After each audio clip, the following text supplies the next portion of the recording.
Hi എല്ലാ SSLC സ്റ്റുഡൻസിനെയും പുതിയൊരു ക്ലാസ്സിലേക്ക് വെൽക്കം ചെയ്യുന്നു. ഇന്ന് SSLC ബയോളജിയിലെ 7ാമത്തെ ചാപ്റ്റർ ആയിട്ടുള്ള ജെനറ്റിക്സ് ഓഫ് ദ ഫ്യൂച്ചർ എന്ന് പറയുന്ന ചാപ്റ്ററിൻ്റെ ലാസ്റ്റ് പാർട്ട് 4 ആണ് എടുക്കാനായിട്ട് പോകുന്നത്. മുൻപത്തെ ക്ലാസ്സുകളിൽ പാർട്ട് 1 മുതൽ പാർട്ട് 3 വരെ എടുത്തിട്ടുണ്ട്. കാണാത്തവരാണെങ്കിൽ ആ ക്ലാസ്സസ് കണ്ട് മനസ്സിലാക്കുക. ഇന്നത്തെ ക്ലാസ് സ്റ്റാർട്ട് ചെയ്യാം. അപ്പം നിങ്ങൾ പത്രത്തിൽ ന്യൂസൊക്കെ ഇങ്ങനെ കണ്ടു കാണും. കാണാതെ പോയ കുട്ടിയെ വർഷങ്ങൾക്ക് ശേഷം DNA ടെസ്റ്റിങ്ങിലൂടെ കണ്ടുപിടിച്ചു എന്നൊക്കെ പറഞ്ഞിട്ടുള്ള ന്യൂസസ്. അപ്പം നിങ്ങൾ ചോദിക്കും, ഇതൊക്കെ പോസിബിൾ ആയിട്ടുള്ള കാര്യമാണോ? ഇങ്ങനെയൊക്കെ ഐഡൻറ്റിഫൈ ചെയ്യാൻ സാധിക്കുമോ എന്ന്. റിയാലിറ്റി എന്തെന്ന് വെച്ചാൽ ഇങ്ങനെയൊക്കെ ഐഡൻറ്റിഫൈ ചെയ്യാനായിട്ട് സാധിക്കും. ആ ഒരു ടെക്നോളജി വിളിക്കുന്ന പേരാണ് DNA ഫിംഗർ പ്രിൻറ്റിംഗ്. നമ്മുടെ ഇന്നത്തെ ടോപ്പിക്ക് എന്താണ് DNA ഫിംഗർ പ്രിൻറ്റിംഗ്, ആരാണ് ഇത് കണ്ടുപിടിച്ചത് എന്നുള്ള കാര്യങ്ങൾ ഡീറ്റെയിൽ ആയിട്ട് നമുക്ക് നോക്കാം. DNA ന്യൂക്ലിയോടൈഡുകളുടെ അറേഞ്ച്മെൻറ്റിനെ ടെസ്റ്റ് ചെയ്യുന്ന ടെക്നോളജിയെ വിളിക്കുന്ന പേരാണ് DNA പ്രൊഫൈലിംഗ്. അപ്പോൾ എന്താണ് ന്യൂക്ലിയോടൈഡ്സ് എന്ന് നിങ്ങൾ അറിഞ്ഞിരിക്കണം. ന്യൂക്ലിയോടൈഡ്സ് എന്ന് പറഞ്ഞാൽ DNAയിലെ ബിൽഡിംഗ് ബ്ലോക്ക് എന്ന് വേണമെങ്കിൽ തന്നെ നമുക്ക് പറയാനായിട്ട് സാധിക്കും. അങ്ങനെ ധാരാളം ന്യൂക്ലിയോടൈഡുകൾ ചേർന്നാണ് DNA ഉണ്ടാവുന്നത്. DNAയിൽ ഷുഗർ ഫോസ്ഫേറ്റ് ഗ്രൂപ്പ് ഉണ്ട്. DNAയിലുള്ള ഷുഗറിൻ്റെ പേര് ഡിയോക്സി റൈബോസ് എന്നാണ്.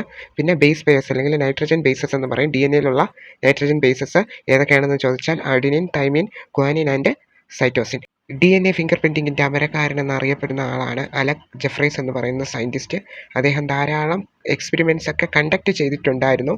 1984 അദ്ദേഹത്തിന് DNA ടെസ്റ്റിങ്ങിനുള്ള വഴി കണ്ടുപിടിക്കാനായിട്ട് സാധിച്ചു.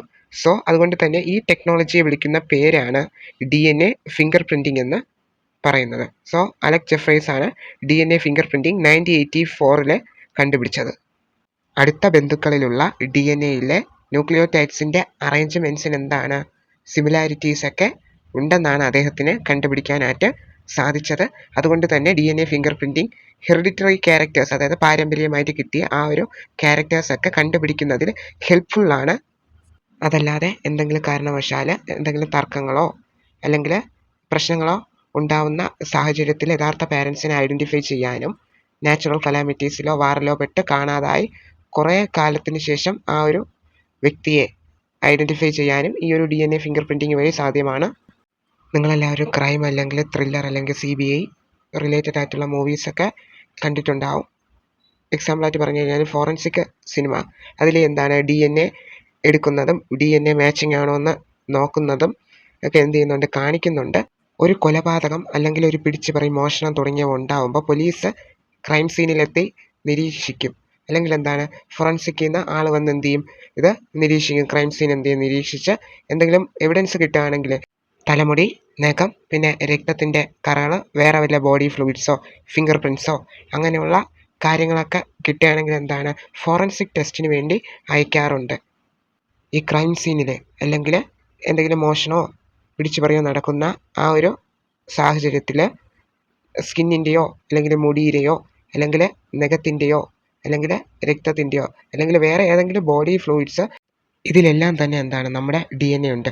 DNA എന്ന് പറഞ്ഞാൽ ഹ്യൂമൻസിൻ്റെ ഒരു ജെനറ്റിക് ആയിട്ടുള്ള ഐഡൻറ്റിഫിക്കേഷൻ ആണ്. സോ ഈ ഒരു DNAനെ ഫോറൻസിക് ടെസ്റ്റിന് വിധേയമാക്കുകയും അവിടെ വെച്ച് കമ്പയർ ചെയ്യുകയും ചെയ്യും. അങ്ങനെ നമുക്ക് ആ ഒരു കുറ്റവാളിയെ കണ്ടുപിടിക്കാനായിട്ട് സാധിക്കും. സോ യഥാർത്ഥ കുറ്റവാളിയെ പറ്റും, ഈ ഒരു മെത്തേഡിൽ കൂടെ അറിയാനായിട്ട് സാധിക്കും. നമ്മുടെ ഓരോ മുടി നാരിൽ നിന്ന് വരെ DNA എടുക്കാനായിട്ട് സാധിക്കും. അങ്ങനെ ക്രൈം സീനിൽ നിന്നും കിട്ടുന്ന ഹെയർ ആയിക്കോട്ടെ, അല്ലെങ്കിൽ നമ്മുടെ നഖം ആയിക്കോട്ടെ, അല്ലെങ്കിൽ ബ്ലഡ് ആയിക്കോട്ടെ, വേറെ ബോഡി ഫ്ലൂയിഡ്സ് ആയിക്കോട്ടെ, അതിൽ നിന്നൊക്കെ നമ്മുടെ DNA പറ്റും എടുക്കാനായിട്ട് സാധിക്കുകയും അങ്ങനെ യഥാർത്ഥ സസ്പെക്റ്റിനെ അല്ലെങ്കിൽ കുറ്റവാളിയെ ഐഡൻറ്റിഫൈ ചെയ്യാനായിട്ട് സാധിക്കുകയും ചെയ്യും. ഇപ്പം നിങ്ങൾ സ്ക്രീനിൽ നോക്കുമ്പോൾ നിങ്ങൾക്ക് ഒരു പിക്ചർ കാണാനായിട്ട് സാധിക്കും. അത് ക്രൈം സീനിൽ നിന്നും കളക്ട് ചെയ്ത DNAയുടെ സാമ്പിളാണ്. അതിൽ 3 സസ്പെക്റ്റുകളുടെ DNA ആണ് ഇതിൽ കൊടുത്തിരിക്കുന്നത്. ക്രൈം സീനിൽ നിന്നും കിട്ടിയ DNAയും ഇതിൽ ഏത് സസ്പെക്റ്റുമായിട്ടാണ് മാച്ച് ആവുന്നതെന്ന് നമ്മൾ നോക്കണം. നിങ്ങളെല്ലാവരും റെഡിയാണോ? നമുക്ക് നോക്കാം. ക്രൈം സീനിൽ നിന്നും കിട്ടിയ DNAയുടെ സാമ്പിൾ അവിടെ വെച്ചിട്ടുണ്ട്. ആ സാമ്പിൾ ഏത് സാമ്പിളുമായിട്ടാണ് മാച്ച് ചെയ്യണമെന്നാണ് നമ്മൾ അറിയേണ്ടത്. 3 സസ്പെക്റ്റാണ് ഉള്ളത്. ആദ്യത്തെ സസ്പെക്റ്റിന് നോക്കുമ്പോൾ മാച്ചിങ് കാണുന്നില്ല. മൂന്നാമത്തെ സസ്പെക്റ്റ് നോക്കുമ്പോൾ അതിനും പറ്റുന്നില്ല, മാച്ചിങ് കാണിക്കുന്നില്ല. രണ്ടാമത്തെ സസ്പെക്റ്റ് നോക്കുമ്പോൾ ക്രൈം സീനിൽ നിന്ന് കിട്ടിയ DNAയുടെ സാമ്പിളും ഈ രണ്ടാമത്തെ സസ്പെക്റ്റിൻ്റെ സാമ്പിളും തമ്മിൽ പെർഫെക്റ്റ്ലി മാച്ചിങ് ആണ്. അതിനർത്ഥം ആരാണ് ആ ക്രൈം ചെയ്തത്? രണ്ടാമത്തെ സസ്പെക്റ്റാണ് ആ ഒരു ക്രൈം ചെയ്തത്. അങ്ങനെ ആ സസ്പെക്റ്റിനെ നമുക്ക് എന്ത് ചെയ്യാൻ പറ്റും? ഐഡൻറ്റിഫൈ ചെയ്യാനായിട്ട് സാധിക്കും. ഇതാണ് DNA ഫിംഗർ പ്രിൻറ്റിംഗ്. ഇങ്ങനെയാണ് DNA എടുത്ത് മാച്ചിങ് ആണോ അല്ലേ എന്നൊക്കെ അറിയാനായിട്ട് സാധിക്കുന്നത്. Next topic misuse of genetic engineering. നമുക്കറിയാം ജെനറ്റിക് എഞ്ചിനീയറിംഗിലൂടെ ഇന്ന് സാധ്യമാവാത്ത ഒരു കാര്യവുമില്ല. ജീൻ വരെ നമുക്ക് മോഡിഫൈ ചെയ്ത് വേറൊരു ഓർഗാനിസത്തിൽ വെച്ച് കൊടുത്ത് അവ എന്താക്കാൻ പറ്റും? ജെനറ്റിക്കലി മോഡിഫൈഡ് ആക്കാനായിട്ട് സാധിക്കും. സയൻസ് ആൻഡ് ടെക്നോളജി ഇന്ന് എന്ത് ചെയ്യാൻ വളർന്ന് വരുന്നുണ്ട് ഡേ ടു ഡേ. സോ ആയതിനാൽ ആ ടെക്നോളജി വളരുന്നതിനൊപ്പം അതിനെ മിസ്യൂസ് ചെയ്യാനും സാധ്യതയുണ്ട്. സോ എന്തൊക്കെ രീതിയിലാണ് ജെനറ്റിക് എഞ്ചിനീയറിംഗിനെ മിസ്യൂസ് ചെയ്യുന്നതെന്ന് നമുക്ക് നോക്കാം. First one, threat to indigenous varieties. അതായത് ജെനറ്റിക്കലി മോഡിഫൈഡ് ആയിട്ടുള്ള വെറൈറ്റി കാരണം എന്താണ്? ഇൻഡിജീനസ് വെറൈറ്റീസ്, അതായത് നിലവിൽ ഉള്ള ആ ഒരു ജീവജാലങ്ങൾക്ക് ഹെൽത്ത് ഇഷ്യൂസ് എന്ത് ചെയ്യുന്നുണ്ട്? സംഭവിക്കുന്നുണ്ട് ഹ്യൂമൻസിലും. അതായത് നമ്മൾ പുതിയതായിട്ട് ജെനറ്റിക്കലി മോഡിഫൈ ചെയ്ത ഓർഗാനിസത്തിനെ ഇറക്കുമ്പോൾ എന്താണത്? നേരത്തെ ആ ഒരു പർട്ടിക്കുലർ പ്ലേസിൽ ജീവിച്ചിരുന്ന ഹ്യൂമൻസിനും അതുപോലെ തന്നെ ബാക്കിയുള്ള ഓർഗാനിസത്തിനും ഭീഷണിയായിട്ട് വരുന്നുണ്ട്. സെക്കൻഡ് വൺ, ബയോ വെപ്പൺസ് ആണ്. ഒരു പുതിയ ചലഞ്ചാണ് ജെനറ്റിക്കലി മോഡിഫൈഡ് ആയിട്ടുള്ള പാത്തോജൻസ്. പാത്തോജൻസ് എന്ന് പറയുമ്പോൾ ഡിസീസ് കാസിങ് ആയിട്ടുള്ള മൈക്രോബ്സ് ആണ്, അല്ലെങ്കിൽ ബാക്ടീരിയ തുടങ്ങിയ ആൾക്കാരെ നമുക്ക് ഈ പാത്തോജൻസ് എന്നൊക്കെ പറയാം. അസുഖം പരത്തുന്ന ആ ഒരു ബാക്ടീരിയ ആയിക്കോട്ടെ അല്ലെങ്കിൽ ഏതും ആയിക്കോട്ടെ, അതിനെയാണ് പാത്തോജൻസ് എന്ന് പറയുന്നത്. സോ ഇവരെന്ത് ചെയ്യും? ബയോടെക്നോളജിയിലൂടെ മൾട്ടിപ്ലൈ ആവുകയും അങ്ങനെ എന്താണ് നമുക്ക് ശത്രുക്കളായിട്ട് ഇവർ മാറുകയാണ്. അതിനെയാണ് ബയോ വാർ എന്ന് പറയുന്നത്. സോ ഇവരെന്താണ്? ഹ്യൂമൻ ബീങ്സിൻ്റെ നിലനിൽപ്പിന് തന്നെ എന്താണ് ബാധിക്കുന്ന ഒരു ഘടകമായിട്ട് മാറുകയാണ്. ബയോ വാർ ഉണ്ടായാൽ ഹ്യൂമൻസിൻ്റെ നിലനിൽപ്പിന് തന്നെ അത് ദോഷമായിട്ട് മാറും.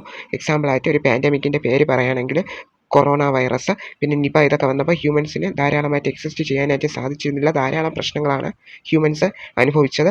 കുറേ പേർക്ക് എന്താണ് ജീവനൊക്കെ നഷ്ടമായിട്ടുണ്ടായിരുന്നു. Third one, genetic modification violation of rights. ധാരാളം സംഘടനകൾ അവകാശപ്പെടുന്നത് ജെനറ്റിക്കലി മോഡിഫിക്കേഷൻ നടത്തുന്നതിലൂടെ നേരത്തെ ഉണ്ടായിരുന്ന ജീവജാലങ്ങളുടെ സ്വാതന്ത്ര്യമാണ് നഷ്ടപ്പെടുന്നതെന്ന് ബാധിക്കുന്നുണ്ട്. ഇത് നിയമവിരുദ്ധമാണെന്നും പറയുന്നുണ്ട്. മനുഷ്യൻ്റെ കഴിവ് കാരണമാണ് സയൻസിനെയും ടെക്നോളജിയും ഇത്രത്തോളം വികസിപ്പിക്കാനായിട്ട് നമുക്ക് സാധിച്ചത്. അതുകൊണ്ട് തന്നെ നമുക്ക് പറയാൻ പറ്റണം, സയൻസിനെയും ടെക്നോളജിയും നമ്മുടെ ആവശ്യത്തിന് വേണ്ടി മാത്രമാണ് നമ്മൾ യൂട്ടിലൈസ് ചെയ്തതെന്ന്, അല്ലാതെ അതിനെ മിസ്യൂസ് ചെയ്തിട്ടില്ല എന്ന് നമുക്ക് പറയാനായിട്ട് സാധിക്കണം. നമ്മൾ അഭിമുഖീകരിച്ചുകൊണ്ടിരിക്കുന്ന പ്രശ്നങ്ങളെ ഓവർകം ചെയ്യാനാണ് നമ്മൾ സയൻസ് ആൻഡ് ടെക്നോളജി ഉപയോഗിക്കേണ്ടത്.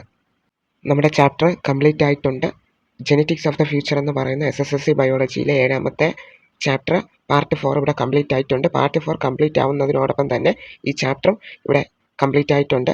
വളരെ സിമ്പിളായിട്ടുള്ള ചെറിയൊരു ചാപ്റ്ററാണ് SSLC ബയോളജിയിലെ. പഠിക്കാൻ ഏറ്റവും എളുപ്പമായിട്ടുള്ള ഒരു ചാപ്റ്ററാണ്. 4 പാർട്ടിൽ ഈ ചാപ്റ്റർ ഫുള്ള് കംപ്ലീറ്റ് ചെയ്യാനായിട്ട് സാധിച്ചു.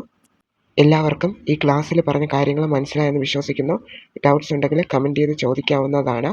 അടുത്ത ക്ലാസ്സിൽ വേറൊരു ചാപ്റ്റർ എടുക്കുന്നതായിരിക്കും. എല്ലാവരും നന്നായിട്ട് പഠിക്കുക. അപ്പോൾ നെക്സ്റ്റ് ക്ലാസ്സിൽ കാണാം. എല്ലാവർക്കും താങ്ക് യു.